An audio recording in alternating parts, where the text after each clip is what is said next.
Okay, students, I want to finish up this lecture that I started on Tuesday. We just have a few more slides. Um, we ended at breastfeeding positions, and we all know how well that went.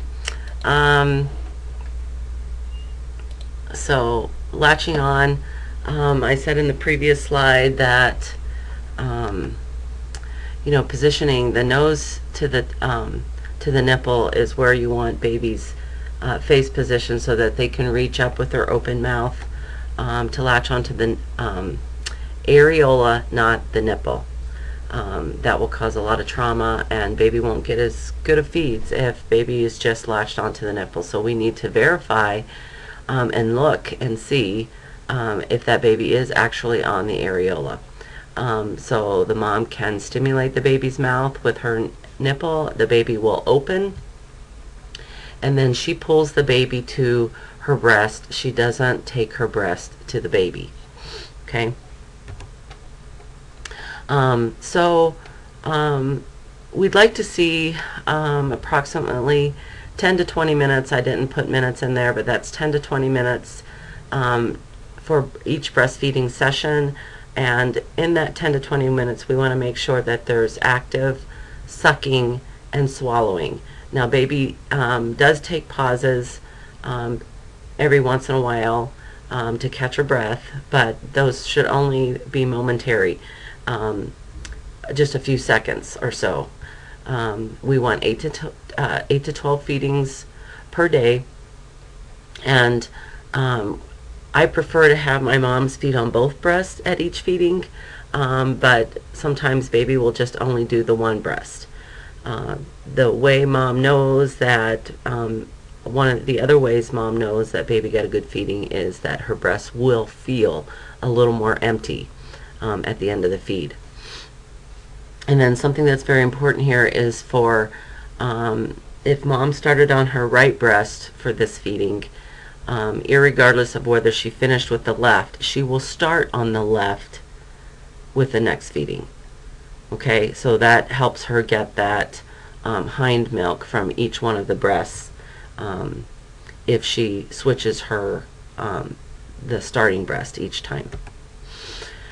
The other way moms can tell if babies are getting enough is by their output. And on day one, and in the first few days when she has the colostrum and until her mature milk comes in between day 4 and 5, we want on day 1, 1 void a day, 1 stool a day. Day 2, 2 voids, 2 stools.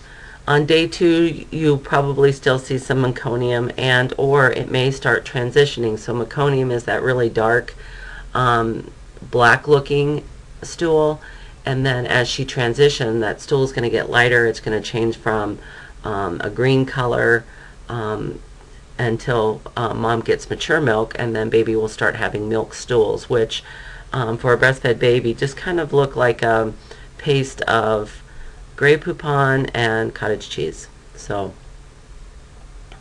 anyways, so day 3 is 3 voids and 3 stools. Day 4 is 4 voids and 3 to 4 stools. Day 5, 5 voids, 3 to 4 stools. And day 6, 6 stools. I'm sorry, 6 voids and 3 to 4 stools.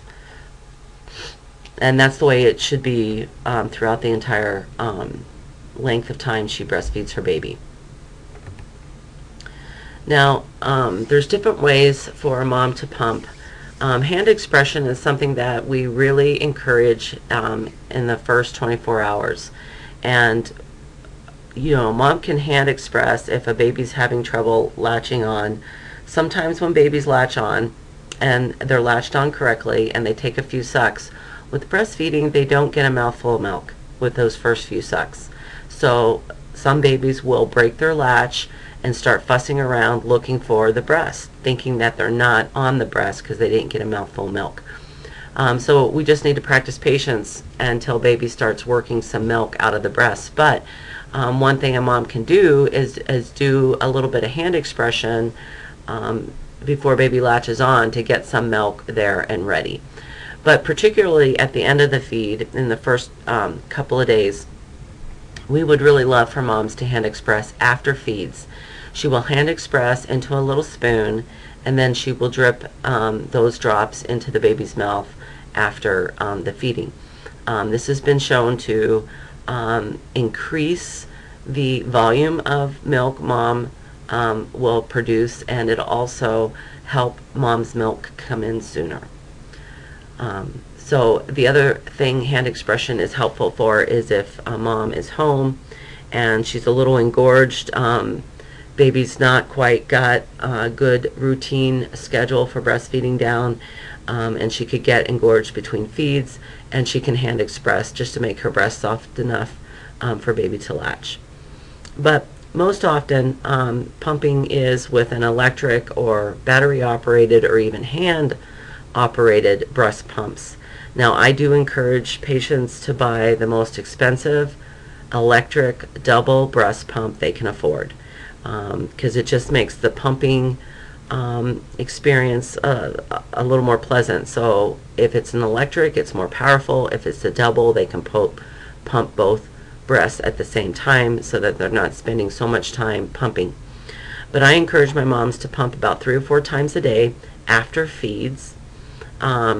If they pump with every single feed, after every single feed, then their body's going to think that it needs to be producing that much more milk. So pumping is mainly for moms to start storing breast milk to be fed to the baby when she's not around. So I encourage them 3 to 4 times a day, and if she is gone for baby, so if she went back to work and 10 o'clock in the morning she's at work and this is a normal time that baby is supposed to be breastfeeding, then she needs to take a break and go pump. So that way she will keep her milk supply up as long as baby is still breastfeeding. If she stops pumping when she's at work, then she's going to start dropping her milk supply. And then eventually baby will be weaned because she won't have enough milk to be feeding baby when she is home. Now, storage can be a complicated issue, but there are great handouts as far as how long milk can sit out, how long milk can sit in the fridge, how long it can be frozen. But in general, when women pump, the milk that they get from the pump, they put in little plastic bags. There's even special breastfeeding Ziploc bags, and they have to date their breast milk, because when they start using frozen breast milk, they'll start using the oldest milk first. So they'll be storing these bags of milk, and then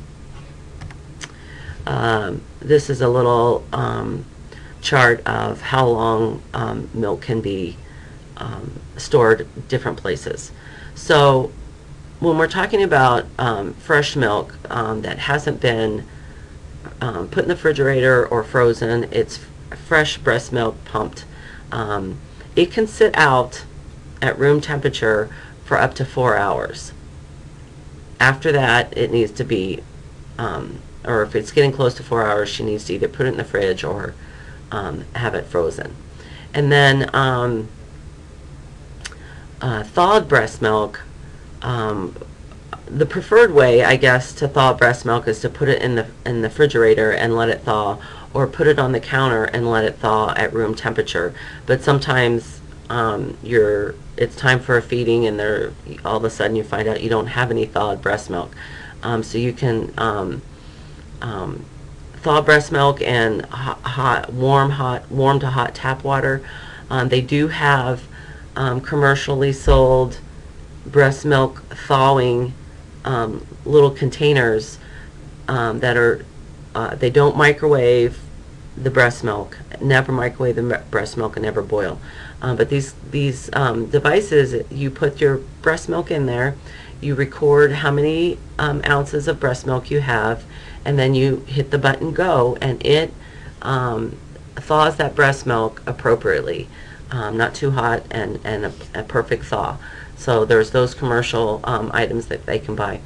But anyways, breast milk that has not been frozen can be stored in the refrigerator for 8 days. Thawed breast milk can only be stored in the refrigerator for 24 hours. And once breast milk has been frozen and thawed, it cannot be refrozen. So whatever's left needs to be discarded. Breast milk can last for 3 months up into in a freezer, and that's your standard refrigerator freezer type deal. If you have a deep freeze or those chest freezers, it could possibly be frozen for up to 6 months. So just kind of have a general idea of those time frames to educate your patient on. And there's handouts we can give patients as well that they can pin up on their refrigerator. So everybody who's involved in preparing breast milk can follow the appropriate rules. Now, if they choose to bottle feed, that's great. That's fine. There's great formulas on the market. Usually babies who are bottle fed eat 3 to 4 hours apart. Their feedings are 3 to 4 hours apart. And then we also teach our parents about formula intolerance. So if babies have a formula intolerance, it's pretty quick. They will just vomit up the whole feeding, or it'll be time for the next feeding and then they'll vomit and there's the whole feeding they didn't digest. Or if you start seeing discoloration to their emesis, like green, okay, so that might indicate a feeding intolerance. But a lot of times, especially if parents are overfeeding their babies, and those babies are being burped, or if they're being held and moved around and stuff after a feeding, that could cause them to throw up, and then parents are like, oh no, my baby has an intolerance to feeding, and that is not necessarily so. So we need to educate our parents on appropriate amounts to feed babies. And in the newborn period, it's really only about 15 cc's, up to 30 cc's max, even at discharge. Their tummies are very small, and babies can eat a lot of formula before, especially if they're kind of being force-fed. When you put a bottle in a baby's mouth, that nipple will drip formula whether the baby is sucking on the nipple or not. So it's very easy to overfeed a bottle-fed baby. Now, the sucking mechanism for breastfeeding and bottle feeding is different. The tongue during breastfeeding is actually cupping below the nipple and massaging the nipple. That's part of the breastfeeding technique. But bottle feeding, babies use their tongue actually to stop. They put it in front of the nipple to stop the flow when they need to take a break. But anyway, so it's a whole different way that babies feed when they're bottle feeding or breastfeeding. So we need to educate parents on appropriate amounts of feeding. And then also, when they do burp their babies, it sometimes is inevitable that when that little bubble of air comes up, it comes up with a little bit of formula on it, and they end up spitting up a little bit when they burp. That's not a feeding intolerance. So a projectile vomiting, a vomiting that seems to be the entire feed, that's an indication of feeding intolerances. So we also need to instruct our families to always hold the baby when they're feeding, never prop the baby or prop the bottle and leave the baby to feed on its own, and then to hold the baby in an upright position.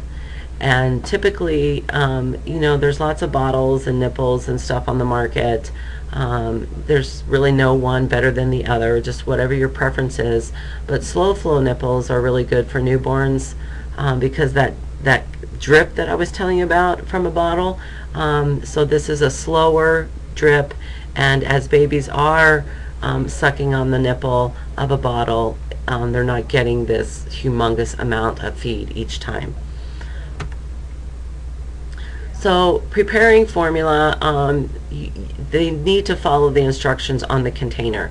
There's 3 different kinds of formula preparations. There's the powdered, the concentrate, and the ready to feed. The powdered is the cheapest and probably the most I don't want to say most difficult, but they need to mix the appropriate amounts of water with the formula. They need to make sure they shake it up well enough that all the formula has dissolved and been mixed thoroughly. And usually with powdered formula, you just mix up the bottle you need and feed it, and then throw the rest away. But you can prepare several bottles at a time, but they're only good for a day or two in the refrigerator. Concentrate is a highly concentrated liquid formula that does need to be diluted with water, so they need to follow the instructions according to however many ounces the baby is being fed. The instructions on the container will tell them how much water they need. And then the ready to feed is, there's no water mixture, it's just ready to be fed. So so that's pretty simple. The one thing we do want to tell our parents is to make sure they use the exact amount of formula with the exact amount of water. One of the problems that we see, especially with people who have financial difficulties, is we've seen failure to thrive babies where people are over diluting the formula to stretch the formula longer because they can't afford to buy more. And that's not okay, because their baby is basically starving. So here's several safety and sanitary precautions to instruct our parents with. Be sure to let them know to check the expiration dates on their formula containers, hand washing, washing their supplies, hot soapy water. Some of their bottles can be, and nipples can be put in the dishwasher, but eventually over time there might be some degradation of the nipples, so they need to make sure that they replace those when they start seeing cracks and stuff like that. So anyways, when they're transporting mixed formula, they need to make sure they have frozen packs in their diaper bag, and to take their own water when they're traveling, because they don't know what kind of water is going to be where they're at. And then the last thing for this lecture is culture and infant care and feeding practices. So a lot of cultures think different things about breastfeeding. One big one is some Hispanic cultures believe that the colostrum is dirty and yucky, and that is because it is so much darker than mature milk. So they will not feed their babies colostrum. They'll wait till mom's mature milk comes in before they start breastfeeding. Some practices, some women breastfeed their baby for several years, and they need to do what they're what's okay with their culture, and that's fine as long as it's a safe practice. So we just need to make sure that it is.